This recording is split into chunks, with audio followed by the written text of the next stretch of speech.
Bom dia, estamos no dia 305 de leitura da Bíblia. Começaremos com o livro 1 de Timóteo, capítulo 3. As qualificações dos bispos e dos diáconos. Fiel é a palavra. Se alguém deseja o episcopado, excelente obra almeja. É necessário, pois, que o bispo seja irrepreensível, esposo de uma só mulher, moderado, sensato, modesto, hospitaleiro, apto para ensinar, não dado ao vinho nem violento, porém cordial, inimigo de conflitos, não avarento, e que governe bem a própria casa, criando os filhos sob disciplina, com todo respeito. Pois se alguém não sabe governar a própria casa, como cuidará da igreja de Deus? Que o bispo não seja recém-convertido, para não acontecer que fique cheio de orgulho e incorra na condenação do diabo. É necessário também que ele tenha bom testemunho dos de fora, a fim de não cair na desonra e no laço do diabo. Do mesmo modo quanto a diáconos, é necessário que sejam respeitáveis de uma só palavra, não inclinados a muito vinho, não gananciosos, conservando o mistério da fé com consciência limpa. Também estes devem ser primeiramente experimentados, e caso se mostrem irrepreensíveis, que exerçam o diaconato. Do mesmo modo quanto as mulheres, é necessário que elas sejam respeitáveis, não maldizentes, moderadas e fiéis em tudo.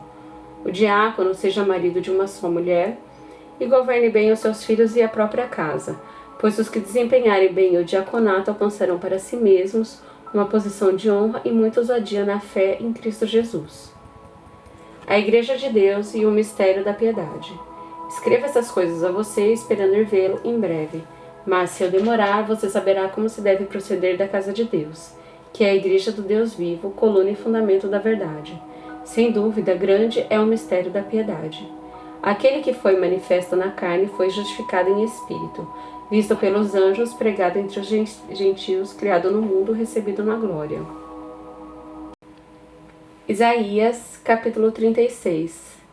Senaqueribe invade Judá. No 14º ano do reinado de Ezequias, Senaqueribe, rei da Síria, atacou todas as cidades fortificadas de Judá e as conquistou. O rei da Síria, que estava em Laquis, enviou Rabsaqué, com um grande exército, a Jerusalém ao rei Ezequias. Ele parou na extremidade do aqueduto, no tanque superior, junto ao caminho do campo do lavandeiro. Quem saiu ao encontro dele foram Eliaquim, filho de Ilquias, o responsável pelo palácio, Sebna, o escrivão, e Joá, filho de Asaf, o cronista.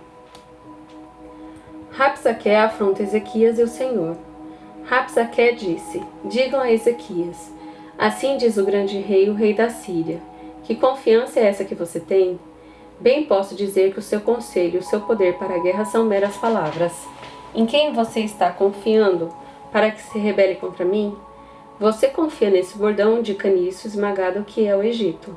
Se alguém se apoiar no caniço, ele vai espetar e furar a mão. Assim é Faraó, rei do Egito, para todos os que nele confiam.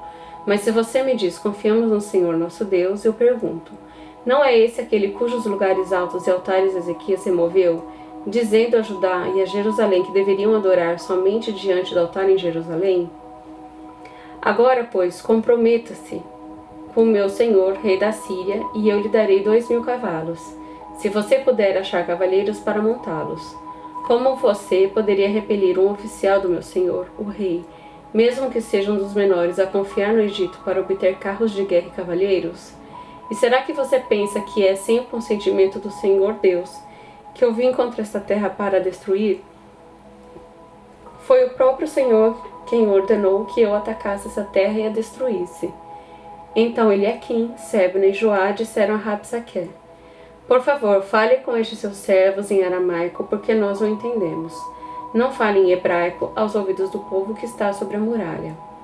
Mas Rabsaqué lhe respondeu: você pensa que o meu senhor me enviou para dizer essas palavras apenas a você e ao seu rei?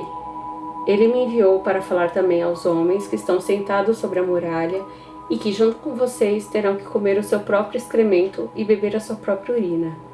Então Rabsaqué se pôs em pé e gritou em hebraico: escutem as palavras do grande rei, o rei da Síria. Assim diz o rei: não deixem que Ezequias os engane, pois ele não poderá livrá-los. Não deixe que Ezequias os leve a confiar no Senhor, dizendo: o Senhor certamente nos livrará, e esta cidade não será entregue nas mãos do rei da Síria. Não deem ouvidos a Ezequias, porque assim diz o rei da Síria. Façam as pazes comigo e se entreguem. Então cada um comerá da sua própria videira e da sua própria figueira, e beberá água da sua própria cisterna, até que eu venha e os leve para uma terra como a de vocês, terra de cereal e de vinho, terra de pão e de vinhas. Não deixe que Ezequias os engane, dizendo: o Senhor nos livrará. Será que os deuses das nações puderam livrar cada um a sua terra das mãos do rei da Síria?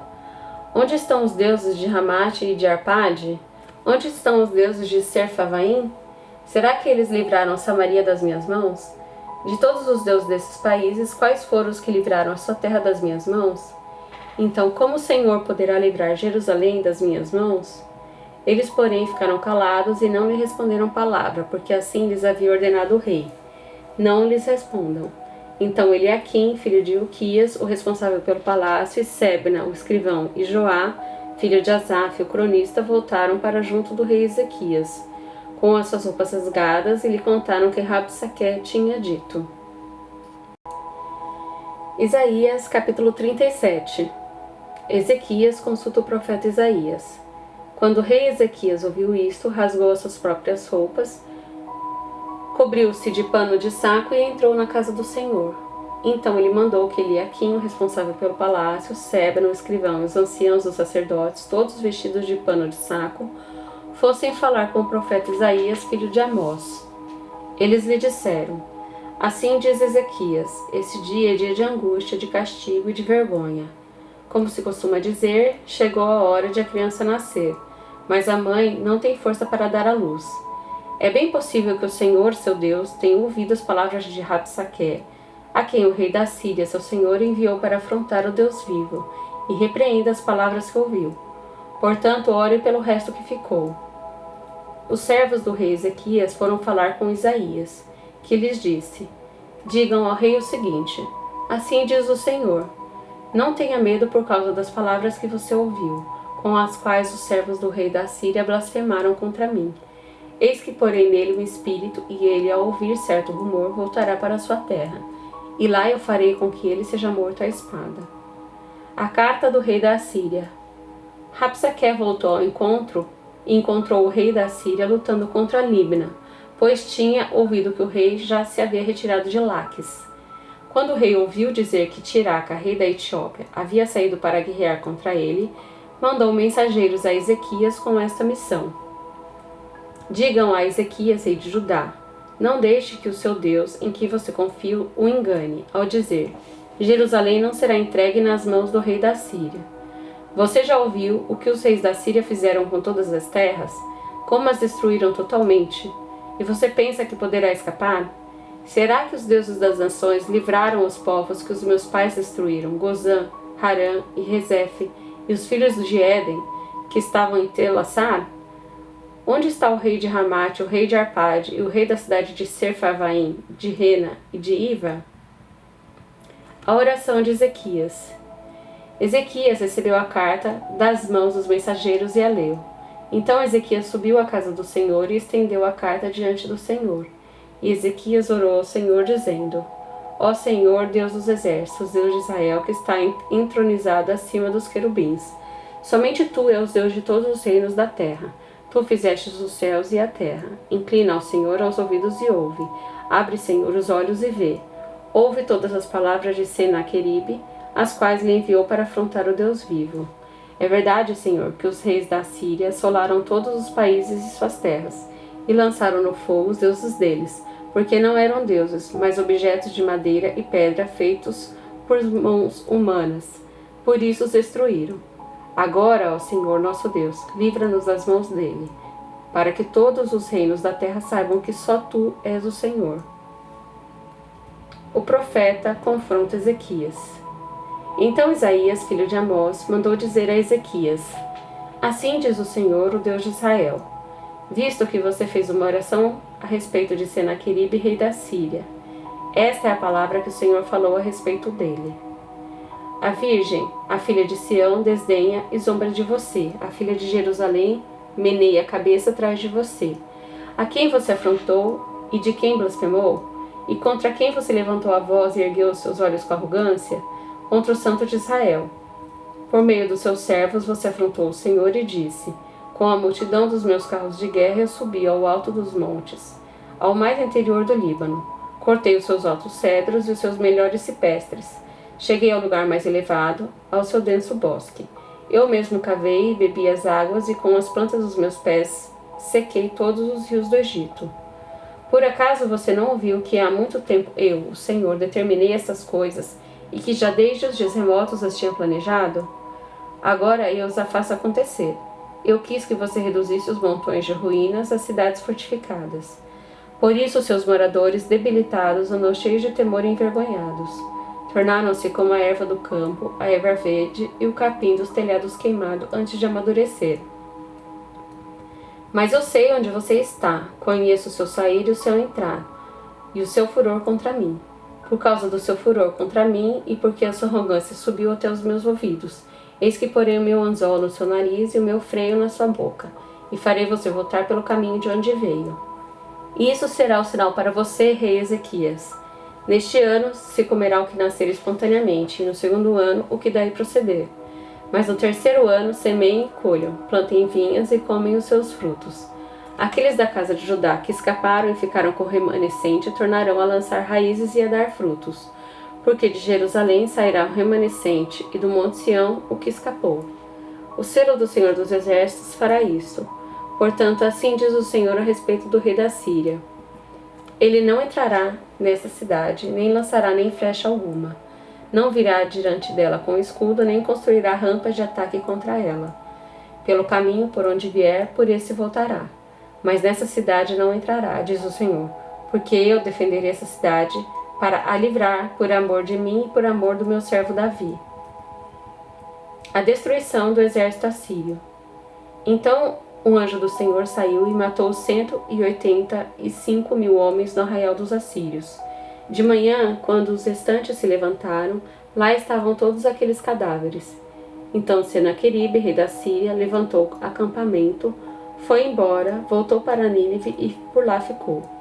Certo dia, quando ele estava adorando no templo de seu deus Nisroque, os seus filhos Adrameleque e Sarezer o mataram à espada. Depois fugiram para a terra de Ararate. E Esarhadon, filho de Senaqueribe, reinou em seu lugar. Salmos 119, versículos de 97 a 120. Quanto amo a tua lei, é a minha meditação todo dia. O teu mandamento me torna mais sábio do que os meus inimigos, porque eu tenho sempre comigo. Compreendo mais do que todos os meus mestres, porque medito nos teus testemunhos. Sou mais entendido do que os idosos, porque guardo os teus preceitos. De todo mau caminho desvio os meus pés para observar a tua palavra. Não me afasto dos teus juízos, pois tu me ensinas. Quão doces são as tuas palavras ao meu paladar, mais que o mel à minha boca. Por meio dos seus preceitos consigo entendimento. Por isso eu detesto todo caminho de falsidade. Lâmpada para os meus pés é a tua palavra, ela é a luz para os meus caminhos. Jurei e confirmei o juramento de guardar os teus retos juízos. Estou aflitíssimo. Vivifica-me, Senhor, segundo a tua palavra.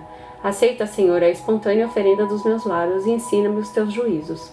A minha vida está sempre em perigo. No entanto, não me esqueço da tua lei. Os ímpios armaram ciladas contra mim, mas eu não me desvio dos teus preceitos. Os teus testemunhos recebi-os por legado perpétuo, porque são a alegria do meu coração. Inclina o coração a guardar os seus decretos para sempre até o fim. Detesto a falsidade, porém amo a tua lei. Tu és o meu refúgio, o meu escudo, na tua palavra eu espero. Afasta-se de mim, malfeitores, quero guardar os mandamentos do meu Deus. Ampara-me, segundo a tua promessa, para que eu viva. Não permitas que eu seja envergonhado na minha esperança. Sustenta-me e serei salvo, e sempre atentarei para os teus decretos. Desprezas os que se desviam dos teus decretos, porque a astúcia deles é vã. Rejeitas como escória todos os ímpios da terra.